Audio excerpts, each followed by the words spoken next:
ਗੁਜਰਾਂਵਾਲਾ ਦਾ ਜੈਨ ਮੰਦਿਰ ਇਹ ਬਾਹਰੋਂ ਤੇ ਇਹ ਜਨਾਬ ਇਹਦਾ ਅੰਦਰ ਜਾਣ ਵਾਸਤੇ ਰਸਤਾ ਜਿੱਥੇ ਇਸ ਵੇਲੇ ਜਨਾਬ ਚਾਹ ਬਣ ਰਹੀ ਏ। ਇਹਦੇ ਦਰਵਾਜ਼ੇ ਅੱਜ ਵੀ ਅਸਲੀ ਹਾਲਤ 'ਚ ਮੌਜੂਦ ਹੈਗੇ ਨੇ। ਇਹ ਮੰਦਿਰ ਤੁਹਾਨੂੰ ਇਸ ਵੀਡੀਓ 'ਚ ਅੰਦਰੋਂ ਵੀ ਦਿਖਾਵਾਂਗਾ। ਬਹੁਤ ਹੀ ਖੂਬਸੂਰਤ ਬਣਾਵਟ ਇਹਦੀ ਬਣਾਈ ਗਈ ਸੀ ਜਿਹੜੀ ਅੱਜ ਵੀ ਅਸਲੀ ਹਾਲਤ 'ਚ ਮੌਜੂਦ ਹੈ। ਬੜੇ ਬੜੇ ਖੂਬਸੂਰਤ ਹਾਲ ਤੇ ਉਹਨਾਂ ਦੇ ਵਿੱਚ ਅੱਜ ਹੋ ਕੀ ਰਿਹਾ ਹੈ। अस्सलाम वालेकुम, मैं औरंगजेब बेग इस ਵੇਲੇ मौजूद हाँ गुजराना शहर। कुछ पुराने मंदिर कुछ पुरानियां दुकानां ਤੁਹਾਨੂੰ ਦਿਖਾ ਲੈਣੇ ਆ। ਵੀਡੀਓ ਦੇ ਨਾਲ ਜੁੜੇ ਰਹਿਣਾ। ਅੱਛਾ, ਇਹ ਲਿਖਿਆ ਜੀ ਬਗੀਚੀ ਚੌਕ ਸਰਾਫਾ ਬਾਜ਼ਾਰ ਚੂੜੀਗਰਾਂ। ਇਹ ਬੜਾ ਮਸ਼ਹੂਰ ਤਾਰੀਖੀ ਬਾਜ਼ਾਰ ਹੈ ਔਰ ਇੱਥੇ ਅੱਜ ਵੀ ਪੁਰਾਣੀਆਂ ਜਿਹੜੀਆਂ ਸੁਨਿਆਰਿਆਂ ਦੀਆਂ ਦੁਕਾਨਾਂ ਸਨ ਉਹ ਮੌਜੂਦ ਨੇ। ਉਹਨਾਂ ਵਿੱਚ ਬਹੁਤ ਸਾਰੀਆਂ ਐਸੀਆਂ ਨੇ ਜਿਹੜੀਆਂ ਨਵੀਆਂ ਬਣਾ ਲਈਆਂ ਗਈਆਂ ਨੇ, ਲੇਕਿਨ ਕੁਝ ਐਸੀਆਂ ਨੇ ਕਿ ਜਿਹੜੀਆਂ ਅੱਜ ਵੀ ਆਪਣੀ ਅਸਲੀ ਹਾਲਤ 'ਚ ਮੌਜੂਦ ਨੇ। ਔਰ ਬਹੁਤ ਸਾਰੀਆਂ ਜਿਹੜੀਆਂ ਦੁਕਾਨਾਂ ਨੇ ਉਹ ਟੁੱਟ-ਫੁੱਟ ਦਾ ਸ਼ਿਕਾਰ ਨੇ, ਯਾਨੀ ਕਿ ਉਹਨਾਂ ਵਿੱਚ ਕੋਈ ਵੀ ਕਾਰੋਬਾਰ ਨਹੀਂ ਹੋ ਰਿਹਾ। ਔਰ ਐਸੇ ਬਾਜ਼ਾਰ ਦੇ ਵਿੱਚ ਹੀ ਜੈਨ ਮੰਦਿਰ ਹੈਗਾ ਜਿੱਥੇ ਤੁਹਾਨੂੰ ਮੈਂ ਲੈ ਕੇ ਜਾਵਾਂਗਾ ਹੁਣੇ। ਔਰ ਇਹ ਰਸਤੇ 'ਚ ਇੱਕ ਪੁਰਾਣਾ ਖੱਤਰੀਆਂ ਦਾ ਚੁਬਾਰਾ ਨਜ਼ਰ ਆਇਆ ਹੈ ਔਰ ਉਹ ਤੁਹਾਨੂੰ ਮੈਂ ਆਖਿਆ ਦਿਖਾ ਦਿਆਂ। ਇਹ ਦੁਕਾਨਾਂ ਜਨਾਬ 1947 ਵਾਲੀਆਂ ਜਿਹੜੀਆਂ ਕਿ ਹੁਣ ਬਿਲਕੁਲ ਬਰਬਾਦ ਵੀਰਾਨ ਹੋ ਚੁੱਕੀਆਂ ਨੇ। ਇਹ ਜੇ ਇਸੇ ਬਾਜ਼ਾਰ ਦੇ ਵਿੱਚ ਹੀ ਮਹਾਰਾਜਾ ਰਣਜੀਤ ਸਿੰਘ ਦੀ ਬਰਥ ਪਲੇਸ ਯਾਨੀ ਉਹਦਾ ਘਰ ਵੀ ਮੌਜੂਦ ਹੈ ਜਿੱਥੇ ਉਹਨਾਂ ਦਾ ਜਨਮ ਹੋਇਆ। ਉਹ ਖੈਰ ਮੈਂ ਅਲੱਗ ਵੀਡੀਓ ਉਹਦੀ ਬਣਾਵਾਂਗਾ, ਲੇਕਿਨ ਫਿਲਹਾਲ ਤੁਹਾਨੂੰ ਇਹਦੇ 'ਚ ਕੁਝ ਪੁਰਾਣੀਆਂ ਦੁਕਾਨਾਂ ਤੇ ਜੈਨ ਮੰਦਿਰ ਔਰ ਕੁਝ ਪੁਰਾਣੇ ਘਰ ਜਿਹੜੇ ਇੱਥੇ ਨੇ ਉਹ ਤੁਹਾਨੂੰ ਦਿਖਾ ਲੈਂਦੇ ਆ। ਇਹ ਜਨਾਬ ਬੜਾ ਹੀ ਤਾਰੀਖੀ ਮੁਹੱਲਾ ਹੈਗਾ ਸਰਾਫਾ ਬਾਜ਼ਾਰ।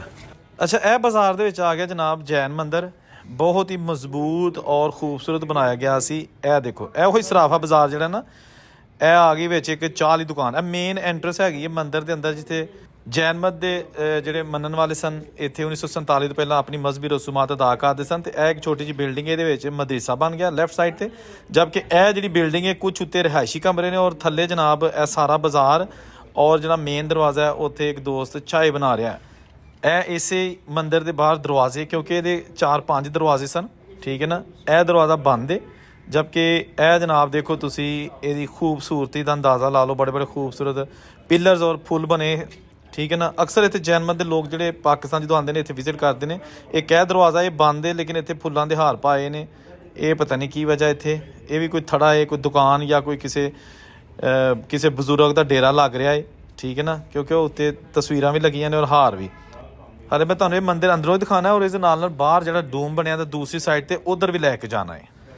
ਅੱਛਾ, ਇਹ ਜਨਾਬ ਚਾਹ ਵਾਲੇ ਭਾਈ ਦੇ ਕੋਲੋਂ ਦੀ ਲੰਘ ਕੇ ਮੈਂ ਅੰਦਰ ਆਇਆ ਨਾ, ਤੇ ਇਹ ਮੈਨੂੰ ਬੜੇ ਖੂਬਸੂਰਤ ਲੱਕੜੀ ਦੇ ਜਨਾਬ ਪਿਲਰਸ ਨਜ਼ਰ ਆਏ ਨੇ, ਠੀਕ ਹੈ ਨਾ। ਇਹ ਅੰਦਰ ਜਿਹੜੇ ਗਾਹਕ ਨੇ ਬੈਠੇ ਨੇ ਔਰ ਇਹ ਮੇਨ ਦਰਵਾਜ਼ਾ ਜਿਹੜਾ ਬਾਹਰੋਂ ਦੀ ਮੈਂ ਆਇਆ ਤੇ ਇਹ ਉਹਦਾ ਰਾਤ ਨੂੰ ਬੰਦ ਕਰ ਛੱਡਦੇ ਨੇ। ਇਹ ਵੀ ਤੁਸੀਂ ਦੇਖੋ ਓਰੀਜਨਲ ਦਰਵਾਜ਼ਾ ਹੈ, ਠੀਕ ਹੈ ਨਾ। ਇਹ ਪਰਾ ਮੇਨ ਬਾਜ਼ਾਰ ਰਾਈਟ ਸਾਈਡ ਤੇ ਖੱਬੇ ਪਾਸੇ। ਔਰ ਇਹ ਮੰਦਿਰ ਦੀ ਹੁਣ ਜਿਹੜੀ ਨਾ ਪ੍ਰੀਮਿਸਿਸ ਉਹਦੇ ਮੈਂ ਅੰਦਰ ਆ ਗਿਆ ਵਾਂ, ਠੀਕ ਹੈ ਨਾ। ਇਹ ਦੇਖੋ ਤੁਸੀਂ ਬਹੁਤ ਜ਼ਿਆਦਾ ਕਮਰੇ ਇਸ ਟੈਂਪਲ ਦੇ ਬਣਾਏ ਗਏ ਸਨ ਜਿਹੜੇ ਸਾਰੇ ਅੱਜ ਵੀ ਉਸੇ ਤਰ੍ਹਾਂ ਮੌਜੂਦ ਨੇ, ਕੁਝ ਵੀ ਢਾਇਆ ਨਹੀਂ ਗਿਆ। ਇਹ ਦੇਖੋ ਤੁਸੀਂ ਛੱਤਾਂ, ਰੋਸ਼ਨਦਾਨ, ਦਰਵਾਜ਼ੇ, ਕਮਰੇ, ਖਿੜਕੀਆਂ, ਸਾਰਾ ਕੁਝ ਮੌਜੂਦ ਉੱਥੇ ਹੀ ਹੈ ਜਨਾਬ। ਦੇਖੋ ਤੁਸੀਂ, ਇਹ ਦੇਖੋ ਨਾ, ਇੱਥੇ ਬਹਿ ਕੇ ਤੇ ਆਪਣੇ ਜੋ ਵੀ ਮਜ਼ਹਬੀ ਰਸੂਮਾਤ ਨੇ ਉਹ ਅਦਾ ਕਰਦੇ ਹੋਣਗੇ ਜਿਹੜੇ ਬਜ਼ੁਰਗ ਹੁਣ 1947 ਵੇਲੇ ਇੱਥੇ ਆਏ ਸਨ ਗੁਜਰਾਂਵਾਲਾ ਸ਼ਹਿਰ ਦੇ ਵਿੱਚ। ਗੁਜਰਾਂਵਾਲਾ ਬਹੁਤ ਤਾਰੀਖੀ ਸ਼ਹਿਰ ਹੈ, ਖਾਸ ਤੌਰ 'ਤੇ ਮਹਾਰਾਜਾ ਰਣਜੀਤ ਸਿੰਘ ਦੇ ਬਰਥ ਪਲੇਸ ਹੋਣ ਦੀ ਵਜ੍ਹਾ ਨਾਲ ਇਹ ਪੰਜਾਬੀਆਂ ਦੇ ਵਿੱਚ ਕਾਫੀ ਪਾਪੂਲਰ ਸ਼ਹਿਰ ਹੈਗਾ ਏ, ਠੀਕ ਹੈ ਨਾ। ਔਰ ਮੇਰਾ ਖਿਆਲ ਇਹਨੂੰ ਕੋਈ ਭੁੱਲ ਨਹੀਂ ਸਕਦਾ ਇਸ ਸ਼ਹਿਰ ਨੂੰ। ਜਿਹੜੇ ਕਿ ਯੂਕੇ ਦੇ ਸਾਬਕ ਵਜ਼ੀਰ ਆਜ਼ਮ ਸਨ ਰਿਸ਼ੀ ਸੁਨਕ, ਉਹਨਾਂ ਦੇ ਬਜ਼ੁਰਗਾਂ ਦਾ ਤਲਕ ਵੀ ਇਸੇ ਸ਼ਹਿਰ ਨਾਲ ਸੀ। ਉਹਦੀ ਖੈਰ ਮੈਂ ਅਲੱਗ ਵੀਡੀਓ ਬਣਾ ਚੁੱਕਿਆ ਵਾਂ। ਅੱਛਾ, ਵੀਡੀਓ ਬਣਾਉਣ ਦੇ ਦੌਰਾਨ ਹੀ ਮੈਨੇ ਸੋਚਿਆ ਕਿ ਇੱਥੋਂ ਚਾਹ ਵੀ ਪੀ ਲਾਂ। ਅਤੇ ਇਹ ਜਨਾਬ ਇਹ ਚਾਹ ਮੇਰੇ ਵਾਸਤੇ ਬਣ ਰਹੀ, ਠੀਕ ਹੈ ਨਾ। ਇਹ 60 ਰੁਪਏ ਦਾ ਕੱਪ ਹੈਗਾ ਏ, ਪਾਕਿਸਤਾਨੀ 60 ਰੁਪਏ, ਇੰਡੀਆ ਦੇ ਫਿਰ ਜਿਹੜਾ ਨਾ ਉਸ ਹਿਸਾਬ ਨਾਲ ਇਹ ਪਾਕਿਸਤਾਨੀ 60 ਰੁਪਏ ਦਾ ਕੱਪ ਹੈ। ਔਰ ਮੈਨੂੰ ਬੜੀ ਅੱਛੀ ਦੀ ਖੁਸ਼ਬੂ ਆ ਰਹੀ ਸੀ ਕਿਉਂਕਿ ਬੜੀ ਕਾੜ ਕੇ ਚਾਹ ਬਣਾ ਰਿਹਾ ਸੀ। ਅਤੇ ਮੈਂ ਹੈਗੇ ਕੋਲ ਚਾਹ ਪੀਂਦੇ ਹਾਂ, ਠੀਕ ਹੈ ਨਾ। ਅਤੇ ਚਾਹ ਪੀ ਕੇ ਅਤੇ ਫਿਰ ਜਨਾਬ ਅੱਗੇ ਜਾਵਾਂਗੇ। ਜਿਹੜਾ ਡੋਮ ਦਾ ਬਾਹਰਲਾ ਹਿੱਸਾ ਨਾ ਉਹ ਤੁਹਾਨੂੰ ਦਿਖਾਵਾਂਗੇ, ਠੀਕ ਹੈ ਨਾ। ਇਹ ਜ਼ਰਾ ਚਾਹ ਦੀ ਤੁਸੀਂ ਦੇਖੋ, ਚਾਹ ਵਾਲਾ ਮੰਦਿਰ। ਹਾਂਜੀ, ਇੱਥੇ ਚਾਹ ਮੰਦਿਰ ਦੇ ਜਾ ਕੇ ਚਲੋ ਮੁੱਲ ਪੀਤੀ ਚਾਹ ਤੇ ਪੀਤੀ ਨਾ। ਅੱਛਾ, ਇਹ ਜਨਾਬ ਆ ਗਿਆ ਉਹ ਮੰਦਿਰ ਜਿਹੜਾ ਤੁਹਾਨੂੰ ਥੱਲੇ ਅਸੀਂ ਦਿਖਾ ਕੇ ਆਏ ਹਾਂ, ਹਾਲ ਵਗੈਰਾ। ਇਹ ਉਹਦੇ ਉੱਤੇ ਦੂਸਰੀ ਸਾਈਡ ਤੋਂ ਮੈਂ ਹੋ ਕੇ ਆ ਰਿਹਾ ਵਾਂ। ਇੱਥੇ ਵੀ ਟੈਂਪਲ ਕੰਪਲੈਕਸ ਹੈਗਾ ਸੀ, ਬਹੁਤ ਵੱਡਾ ਹੈ, ਜਿੱਥੇ ਹੁਣ ਟੁੱਟ-ਭੱਜ ਦਾ ਸ਼ਿਕਾਰ ਹੈ। ਉਹ ਅੱਗੇ ਚੱਲਦੇ ਹਾਂ। ਇਸ ਟੈਂਪਲ ਦੇ ਨਾਲ ਚੁਬਾਰੇ ਸਨ ਬਣੇ, ਇਹ ਵੀ ਹਿੰਦੂ ਕਮਿਊਨਿਟੀ ਦੇ ਸਨ ਜਿਹੜੇ ਹੁਣ ਟੁੱਟ ਗਏ ਨੇ। ਥੱਲੇ ਦੁਕਾਨਾਂ ਮੌਜੂਦ ਨੇ, ਇਹ ਬਿਲਕੁਲ ਬਾਜ਼ਾਰ ਦੇ ਥੱਲੇ। ਅਤੇ ਇਹ ਮੰਦਿਰ, ਠੀਕ ਹੈ ਜੀ, ਇਹ ਜੈਨ ਮੰਦਿਰ 1947 ਦੀ ਯਾਦਾਂ ਵਾਲੀਆਂ ਜਗ੍ਹਾ ਤੁਹਾਨੂੰ ਦਿਖਾ ਰਿਹਾ ਇਸ ਵੀਡੀਓ ਦੇ ਵਿੱਚ। ਇਹ ਜਨਾਬ ਮੈਂ ਜ਼ੂਮ ਕਰਕੇ ਤੁਹਾਨੂੰ ਦਿਖਾ ਰਿਹਾ ਆਹਿਸਤਾ ਆਹਿਸਤਾ। ਤੁਸੀਂ ਜ਼ਰਾ ਦੇਖਣਾ, ਇਹਦੀ ਬਣਾਵਟ ਦੇਖਣਾ ਹੈ ਜੀ।